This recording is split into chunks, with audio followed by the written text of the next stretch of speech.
விலக்க பொதுக்கூட்டம் நடத்த அனுமதி கேட்ட தாவேகா தொண்டர்கள். கபடி போட்டி நடத்துவதாக கூறி அனுமதி மறுத்த காவல்துறை. அடுத்த நாளே கேக் வெட்டி சம்பவம் செய்த தாவேகாவினர். இணையத்தில் வைரலாகும் இந்த வீடியோ பற்றின தகவலை தற்போது பார்க்கலாம்.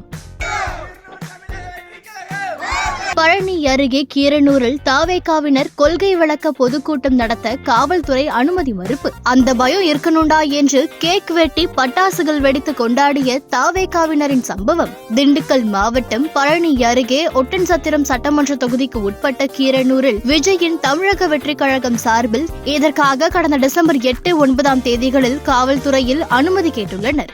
ஆனால் அந்த தேதியில் கபடி போட்டி நடைபெற உள்ளதாக கூறி காவல்துறை சார்பில் அனுமதி மறுக்கப்பட்டதாக தெரிகிறது. மீண்டும் 14, 15 ஆகிய தேதிகளில் கூட்டம் நடத்த அனுமதி கோரிய நிலையில் 8, 9 தேதிகளில் நடத்த இருந்த கபடி போட்டி இந்த தேதிகளில் மாற்றி அமைக்கப்பட்டுள்ளதாக காவல்துறையினர் அனுமதி மறுத்துள்ளனர். இதையடுத்து மீண்டும் 22ஆம் தேதி மாலை 5 மணிக்கு கொள்கை விளக்க பொதுக்கூட்டம் நடத்த தாவேகா மேற்கு மாவட்ட தலைவர் தர்மா தலைமையில் காவல்துறையினரிடம் அனுமதி கேட்டுள்ளனர். கீரனூர் பொறுப்பாளர் முகமது அலி ஜின்னா காவல்துறையினரிடம் அனுமதி கேட்ட நிலையில் 3 மணி வரை அனுமதி வழங்காததாக சொல்லப்படுகிறது. இதனால் கோபம் அடைந்த தாவேகா தொண்டர்கள் வெற்றிகரமாக 2வது பயம் கொண்டாட்டம் என்ற தலைப்பில் அந்த பயம் இருக்கணும்டா என்று எழுதிய கேக்கை கீரனூர் பகுதியில் வைத்து வெட்டி பட்டாசு வெடித்து கொண்டாடியுள்ளனர். காவல்துறை அனுமதி மறுத்ததை மறைமுகமாக கிண்டலடிக்கும் விதமாக கேக் வெட்டி அதனை ஒருவருக்கொருவர் ஊட்டி மகிழ்ந்த காட்சிகள் இணையத்தில் வைரலாகி வருகிறது.